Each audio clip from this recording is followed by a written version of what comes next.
하나님의 전으로 초대하여 주신 것을 감사를 드립니다. 하나님 앞에 나올 때에 참 많은 기도의 제목들을 가지고 나옵니다. 그리고 우리도 복받기를 원하며 기도합니다. 몸이 더 이상 아프지 않았으면 좋겠고, 마음의 상처도 없었으면 좋겠고, 돈도 있었으면 좋겠고, 우리의 가정이 그냥 평범한 가정이라도 되었으면 좋겠다고 하나님께 복을 구하는 우리 마음이 이 자리에 있습니다. 그렇지만 하나님, 우리가 여러 가지 복을 하나님께 구하지만 세상에서 가장 큰 복은 하나님이 우리와 함께 하신다는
어제 뭐 처음에 하면서 좀 이렇게 침례교회 얘기를 했지만 구호 한번 했잖아요.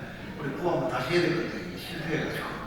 오늘은 그냥 아틀란타 교회들은 열방으로, 그리고 열방은 주교로라고 마음을 모아서 우리 이미 그 선교하는 교회들이 대부분인 줄 알지만 이 마음을 담아서 한번 여기 구호 한번 해보려고 합니다. 자, 구호 준비되셨나요? 네, 구호 준비. 아틀란타 교회들은 열방으로. 아틀란타 교회들은 열방으로. 아틀란타 교회들은 열방으로. 네, 열방은 주께로. 열방은 주께로. 열방은 주께로. 할렐루야. 제가 이렇게 해서 하는 게요.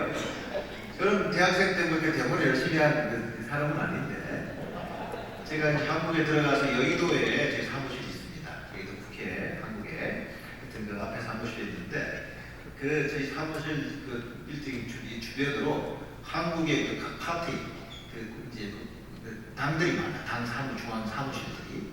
그러니까 뭐 무슨 국민의힘, 민주당이라고 당 사무실 다 거기 있으니까 전국에서 하여튼 여러 가지 마음으로 그냥 여러 가지 기쁨을 표현할 사람, 울분을 표현할 사람, 뭐 다 모여와서 거기서 데모를 하는 거예요. 그러니까 사무실 주변에 날마다 전국의 데모꾼들이 데모하시는 분들이 모여서 그 데모를 해요. 그런데 보면 데모할 때 보면 주로 이걸 많이 하더라. 그걸 보면서 야, 저건 우리가 좋아하는 건데 저분들이 다 된다네. 이제 그 생각을 하는데 하면서 보니까 요즘은 좀 발전해서 아까 말한 것처럼 이렇게 좀 바뀌었더라. 그 어떻게 하냐면 선창을 하는 사람이 있으면 뒤에 이제 같이 하는 분들은 전체를 다 안 하고 마지막 부분만 익셉을 하고. 그 뭐냐면 아틀란타 교회들은 열방으로 그러면 열방으로 열방으로 열방으로. 그래서 제가 밥을 먹으러 가다가 사람들이 모여서 다 대화를 보면서 야, 멋있다. 왜냐면 자기들이 원하는 거를 하여튼 그 대화하는 분들이 예를 들면 뭐 이제 욕도 하고 막 심한 소리 하는데 그거를 짧은 문구에 넣어서 막 외치는 거예요. 그래서 저희가 이제 전국에 우리 교회들 다니면서 선교 축제할 때 이런 이제 이렇게 합니다. 그래서 우리 다시 한번 우리 아틀란타 우리 성도님들, 우리 아틀란타 교회들의 소명과 사명을 생각하면서 한번 해보겠습니다. 자, 고 준비. 아틀란타 교회들은 열방으로, 열방으로, 열방으로, 열방으로. 네, 열방은 주께로, 주께로, 주께로, 주께로. 네, 할렐루야. 네, 그래서 우리 교회들이 다 예수님을 계속 알아가고 예수님의 도우심과 인도하심 가운데 그래서 열방을 바라고 기도하고 열방을 향해 나가는 교회들 되기를 주의 이름으로 축원합니다. 그럼 우리가 열방을 향해 계속 가면 선교로 가고 크게 기도하러 가고 특히 다양한 모습으로 가게 되면 그 열방이 우리를 통해 예수를 보고 예수를 듣고 예수를 만나서 주님께 나와 주님을 예배하는 모든 사람들이 될 것을 믿습니다. 오늘 읽었던 본문의 근거에서 적진 한가운데 세워진 하나님의 전초기지라는 이런 제목인데 교회에 대한 얘기예요. 그러니까 이 목사님들, 목회를 오랫동안 하셨던 우리 목사님들, 또 지금도 목회를 참으로 예수의 마음을 품고 성령의 도우심 가운데 목회하는 목사님들, 그리고 참 실제 목사님들과 함께 교회를 긴 세월 생명 다해 섬겼던 성도님들 앞에 이 뭐 경험이 일편한 선교사가 또 교회에 간다는 게 조금 더 그렇게 해요. 그래서 선교사가 또 내게 보여줄 주님의 그 교회에 대한 마음, 그 교회 주님 선교사를 통해서 계속 확인하게 하셨던 교회의 핵심적인 내용이 뭔지 오늘 그걸 들을 텐데, 저희가 선교사 훈련을 받을 때 예수님께서 이 땅에 오셔서 실제 인간 구원 역사를 다 마무리하시고 노력하셨고, 그러면 성령님이 이 땅에 이렇게 오셔서 실제 예수 그리스도의 교회를 탄생케 하시면서 실제 사람들이 예수의 지난 명령, 마지막 명령을 가지고 열방을 향해 나아가 섬겼잖아요. 그런데 이제 선교의 목표, 우리가 선교사를 나아가게 되면 선교사들이 현장에서 무엇을 꿈꾸는가? 우리를 통해 복음이 전달되면 그 땅에, 그 민족 가운데, 그 언어 가운데 어떤 일들이 일어날 것인가 하는 것을 이제 선교사의 사역과 관계돼서 이 선교 목표와 관계돼서 한번 생각해 보도록 하는 그런 훈련들이 있습니다. 그 결론이 뭐냐면 선교사가 보기에 결국은 열방을 향해 나가게 되고 오늘날 성도들이 열방을 향해 나가게 되면 그 결과로 현장에는 복음이 전달되기 때문에 복음 전달의 증거로 결과로 영혼들이 구원받는 영혼 구원이 일어나게 됩니다. 그래서 우리가 움직이면 여러분이 움직이고 누굴 만나면 사람들이 예수를 만나고 결국은 구원받는 그와 같은 역사가 있기를 축원합니다. 자, 그렇게 여기 보호하는 용어들이 근데 한 명 한 명 따라 따라 있으면 안 된다는 거예요. 알다시피 성령 하나님의 동신 가운데 그들이 서로가 의미 있게 연결되어서 예수 그리스도를 머리로 하는 예수 그리스도의 머리, 여러분 교회가 돼요. 예수님께서 세우시는 교회가 세워진다. 교회 개천, 이것이 선교의 두 번째 목표이고요. 자, 그러는 가운데 예수 믿는 사람들이 일어나게 되면 그 땅 가운데 그 민족 가운데 하나님의 왕대심이 일어나서 예수의 통치가 각 사회의 영역마다 드러나고 나타나 하나님이 하나님 되시고 하나님 앞에 막 머리 세우고 막 교만하게 했던 모든 것들은 깎여지고 깨어지고 낮아지는 그 같은 하나님 나라가 있는 하나님 나라의 확장이라고 하는 것이 선교의 결과로 나온다라고 그렇게 계속 가르쳐요. 그리고 실제 선교 역사가 진행된 거 보면 그렇게 진행되고 왔습니다. 그래서 오늘날 우리가 이제 할 말을 하면서 우리가 할 바, 우리 힘으로 말하면 이제 복음 전도, 교회 개천, 그리고 제자 훈련 이런 용어로도 쓸 수 있고요. 저는 이제 선교사로 가기 전 훈련 받으면서 제가 가게 될 그 민족 가운데 그러면 주님께 행하실 일, 우리를 통해서 행하실 일을 우리 그렇게 훈련 받은 대로 이렇게 꿈을 꾸고 갔습니다. 저는 예수 믿는 사람이 없는 민족 가운데 갑니다. 이제 우리가 들어가면 우리를 만나고 우리를 접촉하고 우리랑 교제하는 사람들이 하나둘 예수를 믿고 예수 앞에 나올 것을 꿈꾸었고 그들이 성령 하나님의 인도하신 가운데 예수 그리스도의 교회가 되는 것을 꿈꾸었죠. 그리고 그들이 예수의 제자가 되어서 그 땅에 예수를 보여주고 들려주고 느끼게 하는 그 같은 예수 그리스도의 제자가 성도들이 되어서 이렇게 사는 것을 꿈을 꾸었습니다.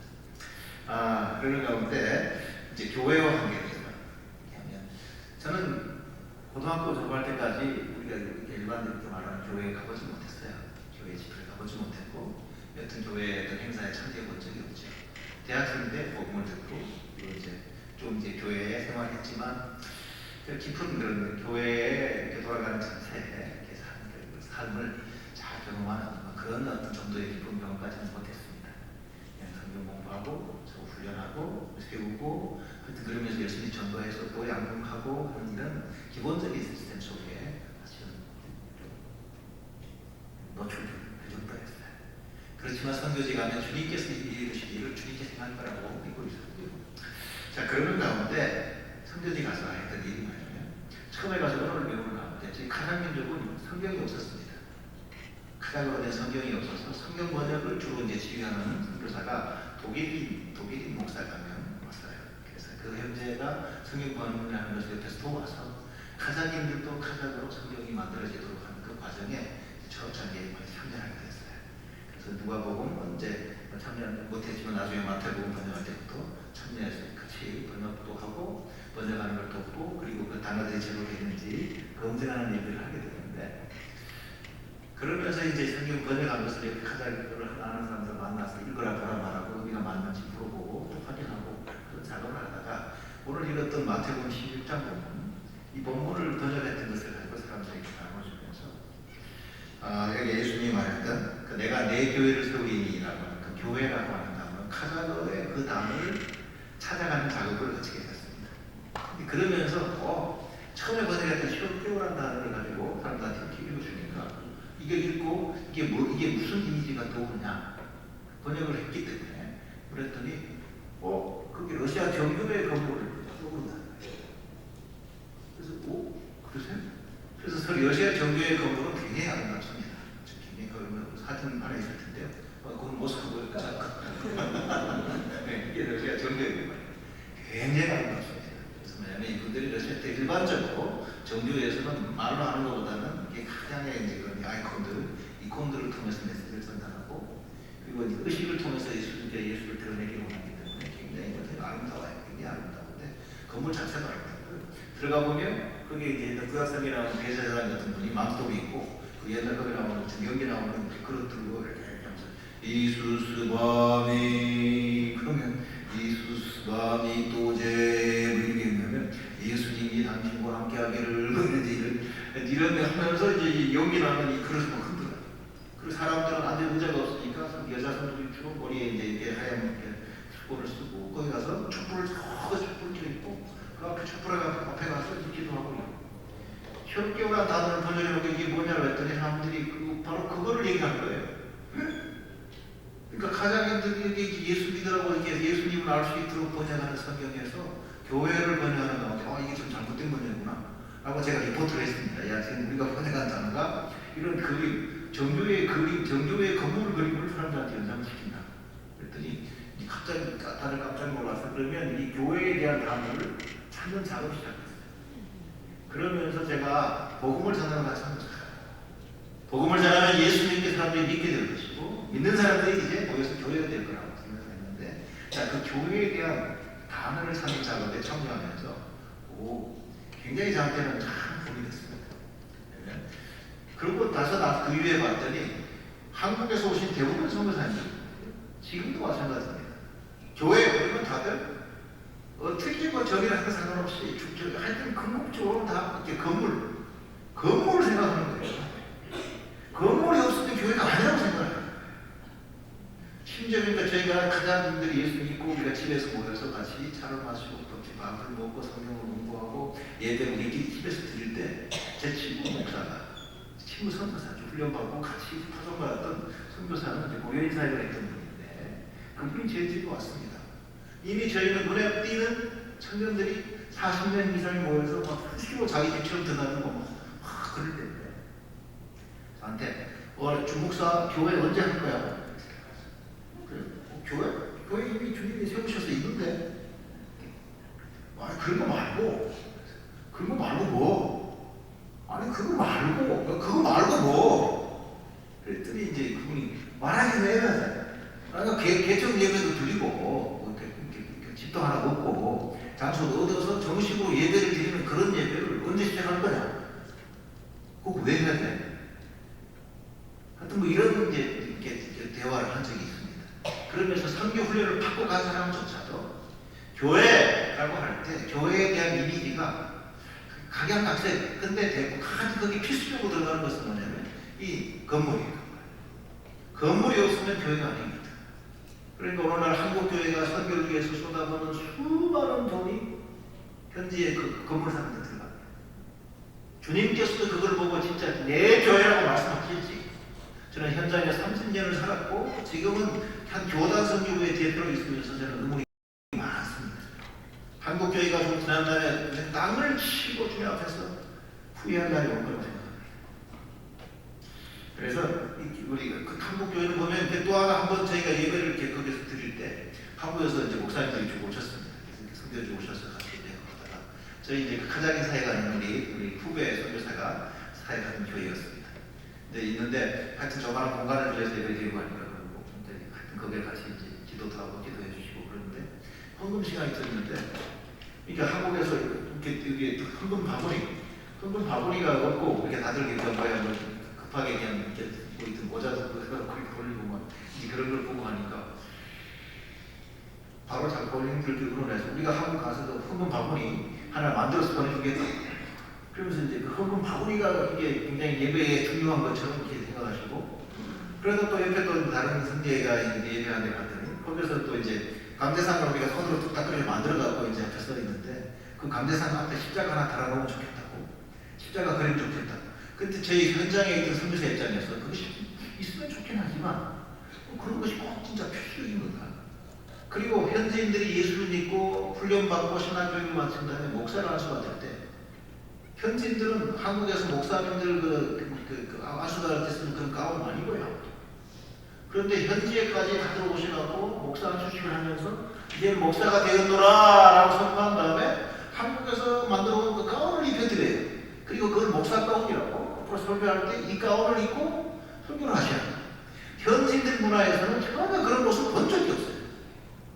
그런 것이 뭐 하는데 어떤 것인지 아무도 모르는데 굳이 그런 것들을 갖다가 전달하시면서 이게 교회 사역의 필수인 것처럼 얘기하는 분들이 많으세요.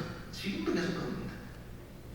근데 이제 우리가 예수를 믿고 예수님의 권해를 받고 현장에 간 우리가 진짜 그래서 예수님이 세운다고 말하는 교회가 도대체 뭐 어떤 모습을 가지고 있고 어떤 내용을 가지고 있는지 우리가 이미 익숙해 있지만 이것이 진짜 한국 문화와 관계되는지 미국 문화와 관계되는지 아니면 현지 문화와 관계되는지 생각을 해보는 참 시간들이 많이 필요하다는 생각이 들어요.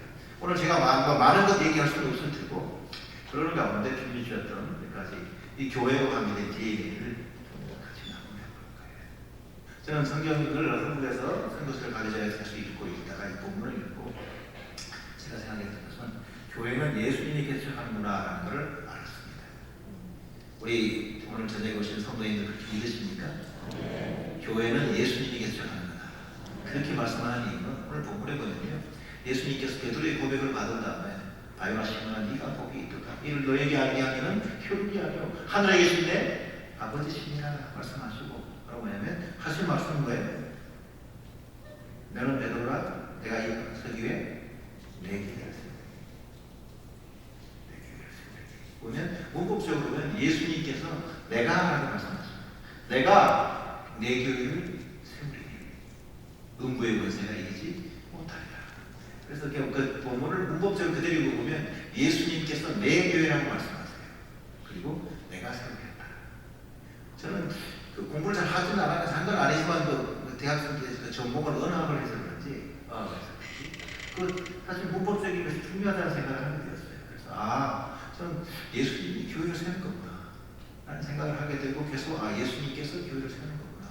그래서 예수님 교회를 세우세요 라고 이렇게 기도하고 예수님이 교회를 세울 수 있도록 내가 도구가 되어야 되겠다라는 생각을 했어요. 그 이유는 뭐냐면 재미있는 것이 한번 비교해 보시기 바랍니다. 여러분 지상대계명이라고 말하는 것에 주님이 지상명령을 주신 거 마태복음 28장 19절 20절 암송하나요? 한번 암송해 볼까요? 시작. 그러므로 너희는 가서 모든 족속으로 제자를 삼아 아버지와 아들과 성령의 이름으로 침례 세례를 주고 내가 너희에게 분부한 모든 것을 가르쳐 지키게 하라. 볼지어다 내가 세상 끝날까지 너희와 항상 함께 있으리라 하시냐. 아멘. 여기 보면 그러므로 너희가 가서 너희가 열방 가운데 가서 너희가 열방을 제자 삼아라. 제자 삼는 주체가 누구예요? 너희가 하라고 우리가 하라고 말씀하세요. 예수님께서. 심지어 복음의 증인되는 성령이 너희에게 말씀하신 너희가 권능을 받고 예루살렘과 온 유대와 사마리아와 땅 끝까지 이르러 내 증인이 되리라 하는 것도 보면 문법적으로 보면 우리가 예수님의 증인이 되는 거죠. 너는 열방을 다니며 만민에게 복음을 전파하라. 그것도 보면 너희가 만민에게 다니며 복음을 전파하라라고 말씀하셨습니다. 문법적으로 보면 다 예수님이 함께했던 제자들에게 결국 우리에게 위임하셨어요. 그런데 교회와 관계돼서 말씀하실 때는 예수님이 의외로 교회에 대해서 많이 말씀하지 않으셨습니다. 복음 4복음서 전체에서 교회를 말하는 부분이 딱 2번 나오는데 오늘 읽은 마태복음 16장 그리고 2장 뒤에 18장에만 나오는데 예수님께서 16장에 보면 내가 내 교회를 세우리니라고 말합니다. 그래서 저는 이제 이걸 비교해보면서 교회를 세우시는 분은 교회를 개척하는 분은 누구다? 예수님이구나 라고 저는 믿게 되었습니다. 그래서 이게 맞다라고 생각하고 그런데 그렇게 생각하고 성경을 보면 또 성경 역사를 보면 오늘 현장을 보면 교회를 사람이 개척한다고 다 얘기하더라고요. 사도 바울을 얘기할 때 사도 바울의 자음이 뭐예요? 교회 개척자. 교회 개척자 사도 바울. 그리고 대부분 사도들이 다 가서 교회를 개척했다고 얘기하고 그리고 지금도 보면 계속해서 선교사들의 사역을 얘기할 때 교회 개척을 선교사들이 하는 걸로 얘기가 됩니다. 이것을 기기하는 이유는 그래서 성경을 읽고 예수님이 교회 개척한다 이러면서 예수님의 교회고 예수님이 개척한다 생각을 했습니다.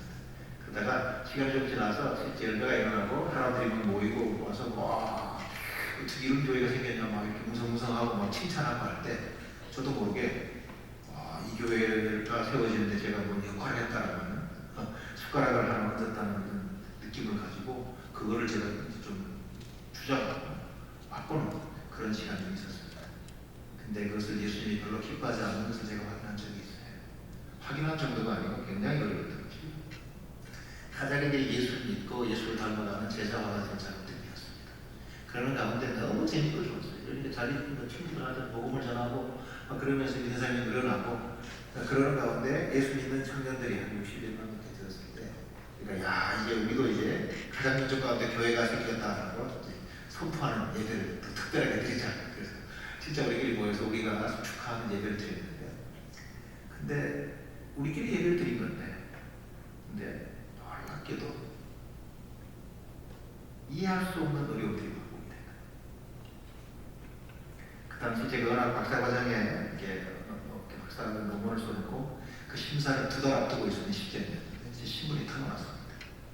그때까지만 해도 제가 워낙 박사과정 학생이었고 할리원 우리 원장님의 아주 수상한 그 애제자였고 그 태권도 협회도 이렇게 사복이고 그리고 외대에 또 교수고 직업이 많았습니다. 이렇게 연결된 곳마다 저는 칭찬하고 칭송하고 참 좋아했는데 예수 믿는 카자흐들이 생기고 이들이 교회가 됐다 요 얘기가 이제 신문에 나니까 이 모든 것이 다 와으로 무너져요. 그리고 오히려 그것들이 더 불신을 쌓게 만들고 이 사람이 의도적으로 카자흐들을 망가뜨리려고 하는 사람이었다라고 하는 그런 쪽으로 이제 호도된 그런 내용이 쓰이더라고요.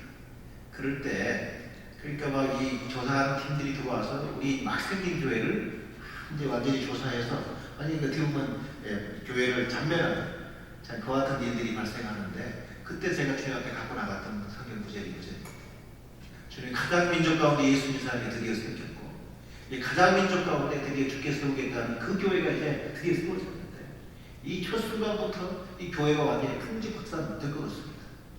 주님께서 이 교회를 세워주지 않으면 누가 이 교회를 세우고 주께서 이 교회를 보호하지 않으면 누가 이 교회를 보호합니까? 이렇게. 근데 주님께서 그 기도를 들으셨어요. 그래서 참 진짜 이렇게 어렵게 핍박하려고 막 수많이 밀려왔던 넉장도 부른 것들이 정리되고 그리고 이제 그것이 멈추고 그리고 저희도 이제 그 땅에서 이제 추방당하지 않고 일단 안심이라는 사람이 하나 떠오르는 그걸로 마무리가 됐어요. 다시 그 이후에 계속 이제 교회 생활을 하는 가운데 이런 일들이 그 위에 몇 번 있었는데 그때마다 제가 이 본문을 갖다가 주님 앞에 메고 기도했습니다. 주님께서 세우신 이 교회 주께서 지켜주셔야지. 그러니까 이제 그때마다 대부분 주님 잘 들으시고 진짜 도저히 해결되지 않은 문제들을 해결하시면서 교회가 유지되어 있고 하시더라고요. 저도 이게 내성이 붙어가지고 야 주님이 이 본문에 아주 주님이 좀 진짜 어려워하시는구나. 그래서 이 본문만 갖다가 주님 앞에 내어놓고 기도하면 주님께서 같이 은혜를 많이 보여주시는구나. 제가 이렇게 알게 됐어. 그럴 가운데 몇 년 더 지난 다음에 진짜 어려움이 왔습니다. 하여튼 그것은 거의 한 10개월가량 진행되는 모슬렘 공동체와 저희 공동체의 치열한 일이었는데 거기는 언론들이 다 달라붙고 심지어 정부의 그 대통령 비서실부터 해서 국회에서 뭐 조사관들이 계속 나오고 하는 일들이 있었죠. 저희가 이제 어떤 그 사용하는 공간에 모슬렘들의 모스크가 지금 이렇게 모스크 건물이 있는 건물을 저희가 사서 그걸 사용하려고 쓰려고 사서 수리하는 중에 제가 그 모스크 보고 방배라 이렇게 하는 거예요. 그분들이 이게 무슨 일이냐 해서 이제 하여튼 이게 어려움들이 시작된 건데요. 제가 여지는 뭐냐면 이 본문을 놓고 기도했습니다. 그때 주님의 교회를 주님께 시작하신 주님의 세우신 이 교회를 주님께서 보호해 주십시오. 근데 이전에는 이 교회를 하면 조금 지난 다음에 주님께서 바로 마음에 깊은 확신을 주시고 실제 그 일들을 해결하셨는데 그때는 해결 안 하시더라고요. 그러니까 진짜 나가지 마음으로 녹아지 마음으로 계속 주님이 세우신 주님의 교회를 주님이 보호해 주십시오. 그런데 저희가 이제 그래서 이제 하여튼 저녁에 막 기도하고 나가면 같은 장소에 모슬렘들이 들어와서 모슬렘들이 거기서 기도하는 거예요. 같은 장소에. 그래서 이분들은 자기들하고 이렇게 막 자기들의 알라신에 기도했을 텐데 저희가 기도할 때 주님께서 주님의 교회, 주께 세우신 교회 그럴 때 제가 계속 깊이에서부터 내 영이 알아들 수 있게끔 이런 말씀하시는 걸 처음 들었어요. 야, 네 교회라면 네가 세웠다면 그러면 제가 이 교회가 눈에 띄게 이제 막 카자흐들이 예수 믿고 숫자가 늘어나고 사람들이 그걸 칭찬하고 여기저기 사람들이 막 이제 구경하러 오고 배우러도 오고 막 그런 일이 들었을 때 제가 저도 모르게 그런 생각들을 하고 이전에 이게 예수님이 세우신 예수님의 교회라고 말하는 거지만 후배가 이걸 소개하면서 이제 이게 주님께서 세우신 교회입니다. 그렇게 말할 때 이거 내가 그 말하면 되냐는데 후배가 그 얘기를 하니까 좀 섭섭하더라고요. 우리 저것이 나를 빼고요.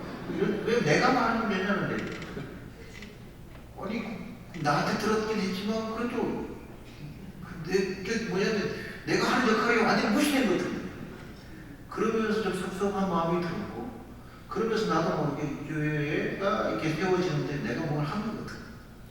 이제 그런 이제 느낌들을 저도 모르게 이제 느끼게 되고 그걸 좀 말도 좀 하게 되는 그런 일이 있었습니다. 근데 주님께서 저한테 네 교회라 네가 살았다며 라고 말씀하시는 경고를 들었습니다.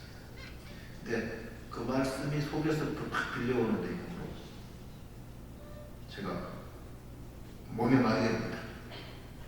그래서 바로 그냥 이렇게 땅바닥에 잡아서 엎드려서 주님 죽을 죄를 졌습니다. 주님 용서해 주십시오. 주님께서 저를 살려 주셨는데 제가 함부로 주님의 영광에 제가 이름을 갖다 버렸습니다. 용서해 주십시오. 하여튼 이런 내용으로 직접 기도했습니다. 내가 얼마나 기도했는지 모르겠는데 나중에 주님이 이 기도를 들으시고 용서해 주셨다는 제 마음에 밀려와서 이렇게 이제 얼굴을 들고 이렇게 하려고 했더니 막 이 콧물이 막 이렇게 하고 이게 막 묻어가지고요. 얼굴이 잘 안 떨어져요. 굉장히 긴 세월, 긴 시간을 그렇게 기도하고 실제 주님께서 용서해 주셨다는 확신을 주셨지만 그러나 그 밀려오던 그 사건 자체는 금방 끝나지 않았어요. 연말까지 사실은 굉장히 힘들고 이런 시절을 겪으면서 주님께서 교회를 보호해 주시는 그 현장을 경험했는데 그 이후로 제가 한국에 가서 이 본문 갖고 설교하면서 여러 번 이런 설교를 했습니다. 그러니까 교회들이 보니까 반응이 굉장히 막 난이더라고요. 그래서 제가 이제 우리 아틀란타 교회들에게는 이 말씀을 담대하게 합니다. 아틀란타 지역에 있는 모든 교회는 예수 그리스도의 교회인 줄 믿습니다. 예수님께서 세우신 교회인 줄 믿습니다. 물론 그 과정에 주님께서 우리 원로 목사님들 사용하셨고 그리고 장로님들 사용하시고 권사님 사용하시고 집사님 사용하셨지만 우리는 주의 영광을 위해서 주의 나라를 위해 주의 생명을 위해서 쓰임받는 도구일 뿐입니다. 주께서 우리 한 사람 한 사람이 했던 그 수고를 다 기억하십니다. 그렇지만 이 교회는 누구 거다? 예수님 거다고 믿으시기 바랍니다. 예수님이 세우는 교회인 줄 믿으시기 바랍니다. 그럼 예수님의 교회, 그럼 이 교회가 된 뒤에 뭐가 필요한가? 그럴 때 이게 예수님께서 이 어떤 고백을 들으시고 교회라는 말씀을 하세요. 근데 예수님이 내 교회를 세운다라고 하는 시점이 어떤 시점이에요? 바로 이 가이사라 필리포 가이사라 지역에 갔다가 거기서 예수님께서 물으시는 거예요. 사람들이 인자를 누구라 하느냐? 그랬더니 제자들이 다니면서 예수님에게 대해서 사람들이 하는 말 들어보는 게 있으니까 더러는 엘리야로 그렇구나, 또 더러는 예레미야로 그렇구나, 더러면 선지자 중에 한 명이라 그렇구나 하고 이게 선지자고 힘이 있는 능력이 있는 행하는 그런 선지자라고, 더러는 신뢰와 세례 요한이라고 그렇구나. 이 사람들이 예수님에게 하는 말을 들었던 걸 보고 합니다. 그랬더니 예수님, 그러면 너희는 나를 누구라고 그러는데? 제자들에게 묻습니다. 너희는 나를 누구라고 그러냐? 그랬더니 우리가 잘 아는 것처럼 성경 그 앞에 들어가 저요! 하고 손 들고 뭐라 그래요? 할렐루야. 다시 한번 해볼까요? 뭐라 그래요? 주는 그리스도시요 살아계신 하나님의 아들이십니다. 베드로에게서 이 고백이 나옵니다. 주는 그리스도시요, 그리스도, 유대인들한테는 그리스도 메시아 아주 익숙한 개념이에요. 구약 성경에 계속 하나님께서 어느 날 내가 한 명 보내줄 거다 하면서 그를 예표하게끔 그리스도, 기름 부음 받은 자, 메시아들이 있었습니다. 기름 부음 받은 자, 왕이 기름 부음 받고 그들이 서 있었고요. 제사장들이 기름 부음 받고 서 있었고, 그리고 선지자들이 기름 부음 받고 메시아 역할을 했습니다. 그러나 이분들은 언젠가 그 민족을 구하러 오신 그 그리스도, 그 한 분 그리스도 메시아, 그분을 기다리면서 그분을 이렇게 칭하는 용어로 그들은 말하면서 기다리고 있었어요. 근데 베드로 입에서 뭐냐면 바로 당신은 나의 왕이시고 선지자이시고 제사장이시고 나를 구원하시는 그분이십니다 라고 하는 고백이 인간에 의해서 나온 거예요. 그것이 오늘날 한국 민족도 아니고 유대인, 하나님은 한 분이시다고 그렇게 고백하고 믿었던 그 유대인에 의해서 주는 그리스도시요 살아계신 하나님의 아들이십니다 라는 고백이 나왔죠. 그랬더니 예수님이 바요나 시몬아 네가 복이 있도다. 이를 너에게 알게 하려는 혈육이 아니요 하늘에 계신 내 아버지시니라. 이 말씀에 근거하면 예수 그리스도를 주로 고백하는, 왕으로 고백하고 나의 주님이라고 하는 진실된 고백은 사람들이 복음을 잘 전했기 때문에, 잘 설명을 했기 때문에 나오는 것이 아닌 걸 알 수 있습니다. 하늘에 계신 아버지께서 우리 머리를 열어주시고 눈을 열어주시고 마음을 열어주셔야만 우리가 진실로 예수가 누군지 고백할 수 있다. 자, 그러면서 오늘 저녁에 나와서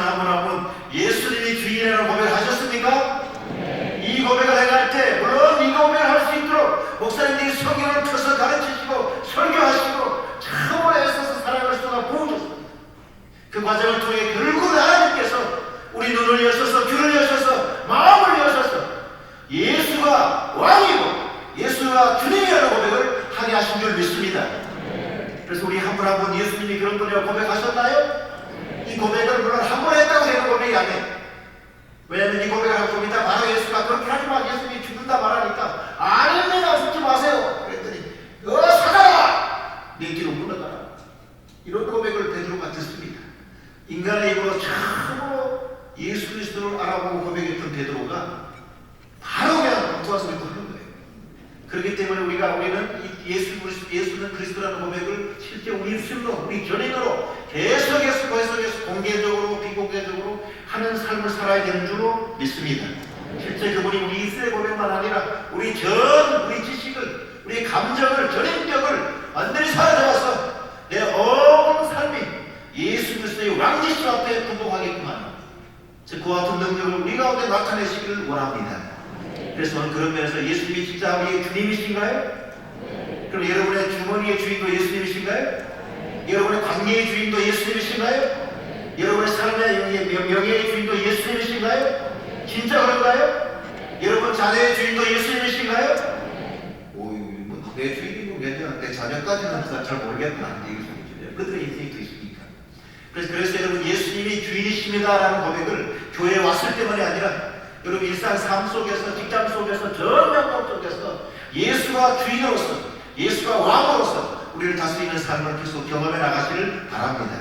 이것이 개인적으로, 가정적으로, 교회적으로 계속 고백하고 우리가 경험해야 될 영역인 거죠.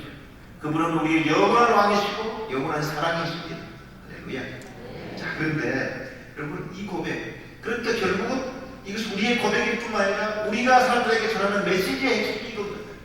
고린도서 4장 5절에 보면 바울이 이런 말을 합니다. 우리가 우리를 전파하는 것이 아니라 나의 학력, 나의 지식, 나의 경험을 전파하는 것이 아니라 우리가 우리를 전파하는 것이 아니라 오직 그리스도 예수의 주 되시는 것과 또 예수를 위하여 우리가 너희의 종된 것을 전하라. 그래서 바로 우리가 전하는 것은 예수님은 우리의 왕이시고 우리의 주님이시고 나의 모든 것이다. 이것이 우리의 삶에 보여주는, 들려주는 메시지라고 말씀하고 있는 거예요. 그러면서 바로 그 예수 때문에 심지어 나는 너희의 종이다, 너희의 둘로서다. 나는 아무 자격 없고 아무런 내가 내수 없고 주장할 것 없다. 그것이 우리의 메시지라고 심지어 바울이 얘기하고 있습니다. 그래서 우리 삶 속에서 계속 이와 같은 것을 누리고 경험할 수 있길 바라는데요. 근데 이 고백을 듣고 예수님이 기뻐하시나요? 바요나 시몬아, 네가 복이 있구나. 근데 여러분 아세요? 이 고백을 한 시점이 예수님의 공생의 3년 된 시점입니다. 3년. 예수님께서 직접 그들 가운데 오셔서 그들 속에 사시면서 먹이고 입히고 재우고 하는 걸 다 하셨습니다. 기적을 통해서 그분이 어떤 분인지를 보여주셨고 말씀을 통해서 천국을, 하늘나라를 그들에게 설명해 주셨습니다. 이 병자를 그냥 치유하시고 귀신들을 내쫓으시면서 그리고 계속 하나님 나라를 설명하셨습니다. 그럼에도 불구하고 베드로가 이제 예수가 주님이라는 고백을 하는데 3년이라고 했어요. 저는 선교사 입장에서 이것이 굉장히 위로가 됐습니다. 물론 예수님께서는 나를 믿는 자는 내가 하는 일을 할 것이고 나보다 더 큰 일을 또 할 거라고 그렇게 말씀하셨죠. 오늘날 대부분 사람들이 예수님보다 훨씬 큰 일을 행하고 있는 것입니다. 네, 예수님께서 한 사람의 입술을 통해서 이 고백을 받아내는데 3년이 걸렸다면 오늘날 우리가 또 한번 돌아봐야 되는 거죠. 우리는 너무 서두르는 게 아닌가? 너무 바쁜 건 아닌가? 아직 너무 준비도 안 됐고 있지도 않은데 그냥 저 사람이 성도라고 구원받았다고 하는 건 아닌가? 진짜 그 영혼 속에 예수가 나타나서 예수가 왕 되심을 직접 주장하는 그 같은 시간을 우리가 주고 있나? 우리가 돌아보는 필요한 시간도 필요하다고 생각해요. 예수님이 직접 섬겼던 사람이 3년 지나서 예수님에 대한 신앙 고백을 했다. 그런 면에서 오늘 우리가 좀 돌아봐야 된다. 이런 고백이 있은 다음에 예수님이 내 교회를 세우겠다라고 말했는데 이 교회와 관계돼서 앞에 말씀드린 카자흐인들의 그 카자흐 단어를 찾아가는 과정에 저희가 많은 단어를 찾습니다. 또 찾고 그러다가 드디어 이제 카움이라고 하는 단어를 하나 찾아야 됩니다. 히브리어의 카함하고 시작하는데요. 바로 일정하게 어떤 목적을 가지고 어떤 특별한 부름을 가지고 불러 모아진 사람들의 모임을 카움이라고 하는데 이 단어를 저희가 찾아냈습니다. 그래서 지금은 카자흐 상면에 카움이라고 하는 이 교회라는 단어를 쓰게 됐어요. 그러고 났더니 그러면서 내가 알게 된 게, 예수님이 말씀했던 이 말씀의 배경이 확 더 이해가 돼요. 에클레시아라고 하는 것이 예수님이 처음 뱉어낸 말이 아니에요. 예수님 당시에 이미 헬라어 문화권에서 에클레시아라고 하는 단어를 사용하고 있었고, 이 사람들이 이 말을 들으면 이것이 뭔지 알고 있었다는 거예요. 오늘날 제가 한국에 들어가 살고 있잖아요. 5년 전에 있는데, 제가 사는 아파트에는 이제 마이크가, 스피커가 있습니다. 제 식탁 위에. 그럼 좀 밥을 먹지, 퇴근해서 먹다 보면 거기서 이런 말을 그러면 이제 알려드립니다. 자, 금요일 8시 반에 우리 초등학교 부모님 학부형들 모임이 A동 메토에서 있으니까 관계 계신 분들은 그리로 오시기 바랍니다. 그런 방송 나와요. 나는 그 초등학생 학부모가 아니기 때문에 그 관심이 없습니다. 근데 초등학생 학부모를 갖고 있는 분들은 초등학교 학부형들 모임이 있구나. 그 얘기를 듣고 거기 오는 거예요. 이게 뭐냐면 에클레시아. 전쟁이 났습니다. 이 세상의 남자들은 다 집에 있는 무기를 하나씩 들고 나오십시오. 그때 그걸 들고 나가는 그게 에클레시아. 자, 이런 에클레시아. 근데 이렇게 수많은 에클레시아, 수많은 목적 때문에 사람들이 모여서 이렇게 소그룹을 형성해서 모임을 형성하는 에클레시아가 있었는데, 그 에클레시아들이 수많은 에클레시아들이 있는데 예수님이 드디어 주는 그리스도시요 살아계신 하나님의 아들이시라는 그 고백을 들으신 다음에 내 에클레시아를 이제 내가 세우겠다라고 선언하셨다는 거죠. 자, 그런 면에서 오늘 우리가 교회라고 할 때 모이는 그건 에클레시아를 향해서 우리가 사람들이 오니까 불신자들도 올 수 있죠. 그렇지만 거기에 핵심 멤버들은 진짜 그의 결인이 예수를 만났고 예수를 듣고 예수를 믿는지 확인하는 작업이 필요하겠죠. 그래서 예수님께서 이렇게 수많은 에클레시아가 있는데 그 가운데 내 에클레시아, 예수 이름으로 일컬어지는 에클레시아를 세우겠다라고 말씀하셨습니다. 그래서 우리가 모일 때마다 예수님께서 왕 되셔서 나를 지배하시고 우리를 지배하시고 계속 인도하시도록 우리가 계속 주님께 내어드리면서 예수의 에클레시아가 되어가야 될 텐데, 근데 예수님께서 에클레시아를 세우겠다 말하면서 놀라운 선포를 같이 하세요. 내 에클레시아, 내 교회를 세우리니 음부의 권세가 이기지 못하리라.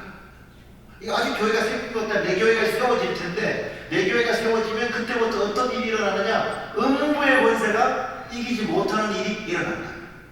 이 말을 물어볼 때 자세히 묵상해보면 뭐가 돼요? 교회가 없으면, 교회가 없는 상황이면, 교회가 없는 지역이면 뭐예요? 음부의 권세가 이기고 있다는 거죠. 음부의 권세가, 음부의 대문이 계속해서 이기는 상황 가운데서 예수님께서 내 교회를 세울 테니까 이제부터는 전세가 역전된다. 전세가 역전되어서 이제 교회가 음부의 권세를 치고 들어가서 음부의 권세가 견딜 수 없는 일들이 일어날 것이다라고 주님께서 선언하셨습니다. 그러니까 이 교회는 뭐냐면 바로 탄생이 예고되는 그 시점에 이미 영적 전쟁의 한가운데서 있다라고 예수님은 말씀하십니다. 우리는 물론 편안한 가운데 아무 문제 없이 예수 믿고 싶어 하지만, 교회는 탄생되는 순간이 뭐냐면 영적 전쟁의 최전선에 이미 서 있는 것을 예수님께서 말씀하십니다.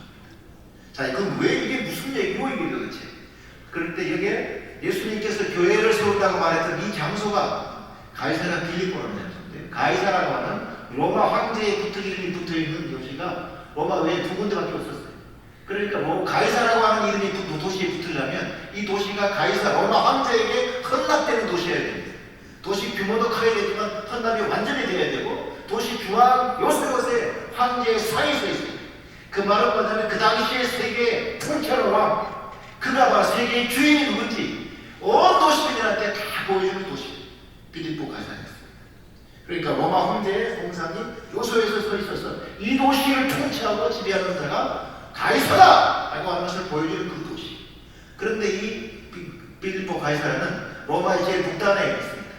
그러면서 이게 뭐냐면 또 로마 이스라엘 전역에 있던 바알신 숭배가 아주 심했던, 왜냐면 이게 단독 속돼 있던 도시이기 때문에 바알신 숭배가 아주 심했던 도시죠.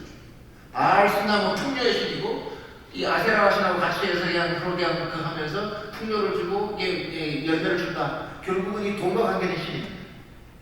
이 돈이 지배하는 세상에 이 돈이 왕이고 돈이 주인이다 라고 하는 것이 그 도시에 여전히 사람들에게 계속 들어가고 투입되는 그 도시.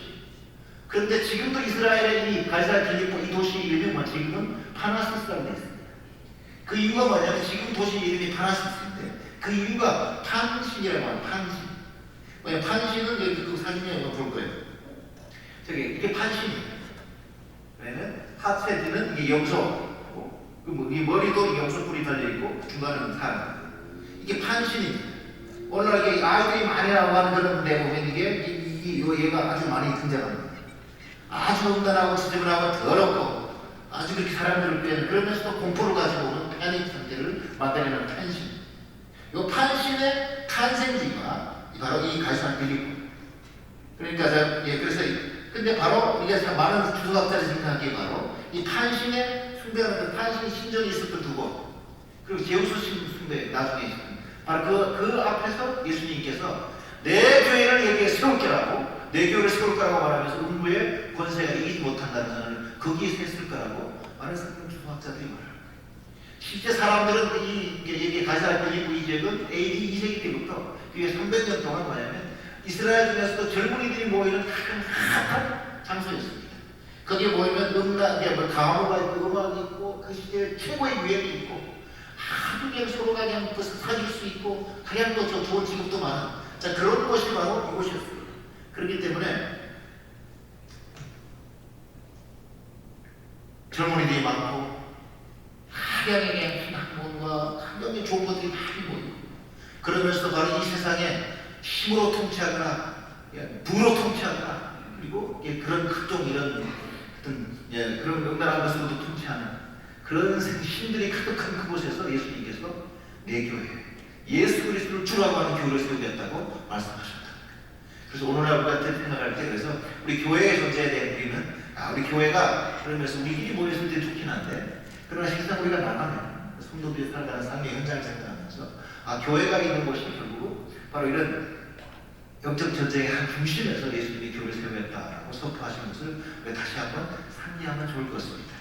왜냐하면 이제 선교사 입장에서 우리는 이런 전쟁들을 계속하는 가운데 이 교회가 탄생되는 주님의 비밀들을 깊이 묵상하게 되었는데요. 자 그런데 예수님께서 베드로에게 이런 말을 하셨습니다. 천국 열쇠를 너한테 줍니다. 천국 열쇠를 너한테 줄 테니까. 그러면서 천국 열쇠니까 열고 닫아야 될 텐데 주님께서 열고 닫는 말씀하지 않고 뭐라 그래요? 네가 이 땅에서 무엇인지 매면 하늘에서도 매일 것이요. 이 땅에서 너희가 무엇인지 풀면 하늘에서도 풀리리라. 그 천국 열쇠를 누구한테 베드로에게 줬다. 그래서 베드로에게 받았는지 교회가 받았는지 얘기가 많지만 오늘 일반적인 개신교에서는 이것이 베드로와 같은 신앙을 고백하는 교회에게 주었다라고 우리가 했잖아요. 그러면 이런 면에서 성경이 있을 때 저희 교인이 알려주신 것이 천국 열쇠입니다. 그럼 이 교회가 결국 천국 열쇠를 가진 존재라면 그러니까 민족마다 문화권마다 언어권마다 주님의 교회가 세워지는 것은 굉장히 의미가 있다고 믿어집니다. 이 땅에 참 지옥의 문화들, 지옥의 권세들이 더 이상 힘을 쓸 수 없다. 우리 그것을 묻고 그것을 정리하는 가운데 하늘을 보여주고 사람들이 하늘로 갈 수 있게끔 하는 같은 천국 열쇠를 가진 교회가 처처에 지역마다 세워지는 것은 주님의 소원이고 그리고 우리가 순종해야 될 바라고 믿었습니다. 그런데 이 천국 열쇠를 주시면서 주님이 하신 말씀을 좀 들어보면 좀 재미있는 말씀하십니다. 천국 열쇠를 너희에게 주리니 너희가 이 땅에서 무엇인지 매면 하늘에서도 매일 것이고 이 땅에서 무엇인지 풀면 하늘에서도 풀리리라. 와. 그래서 우리 오신 한 분 한 분이 이미 이와 같은 사역을 하신 적이 있습니다. 그래서 이와 같은 사역을 우리가 매일매일 삶 속에서 행하는 여러분 되시기 바랍니다.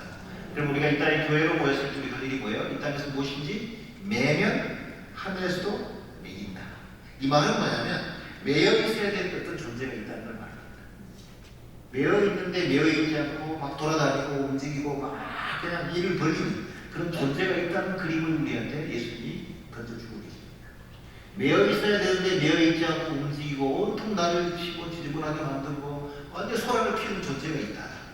이제 내 교회가 세워지면 내 교회는 뭘 하라? 그런 존재들을 매야 된다. 매는 일을 하는 여러분 되시기 바랍니다.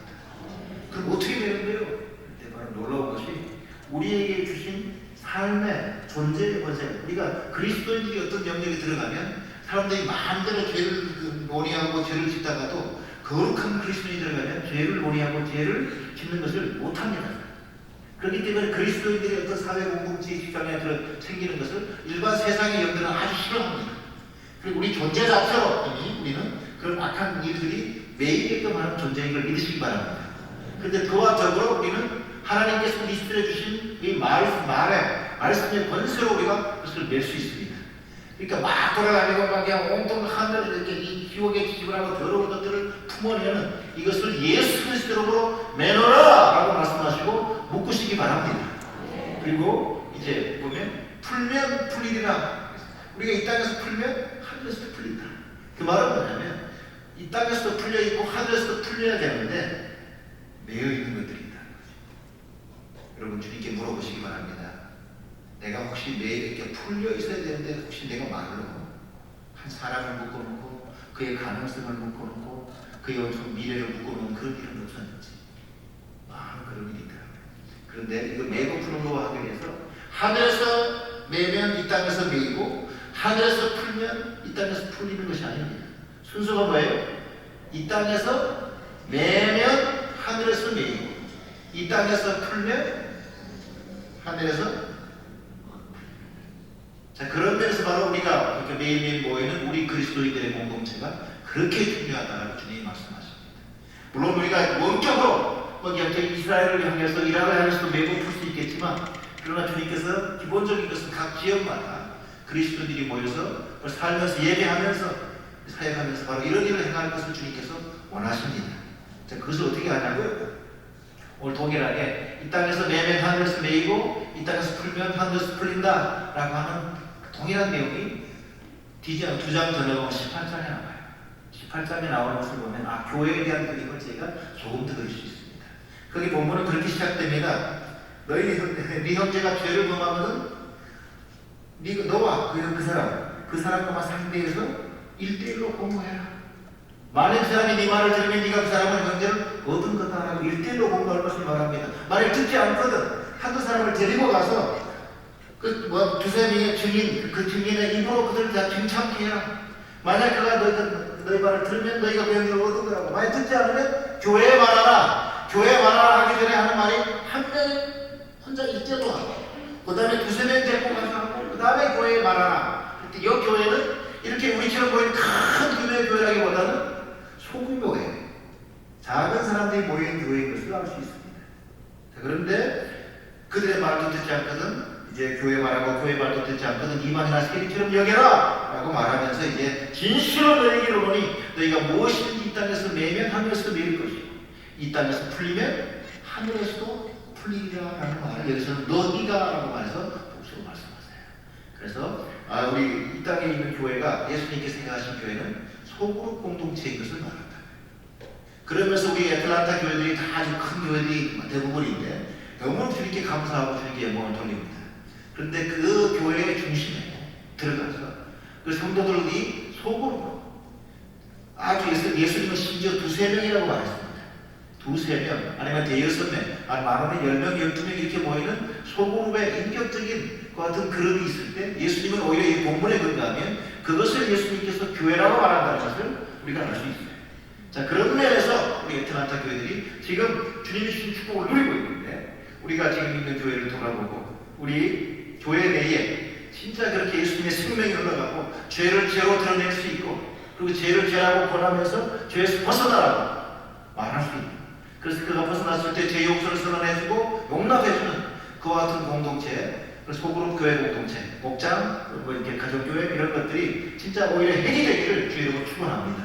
그것이 되면서 오히려 큰 교회들이 힘을 받고 방향을 받고 그리고 사역의 내용들이 계속 힘차게 나갈 수 있는 줄 믿습니다.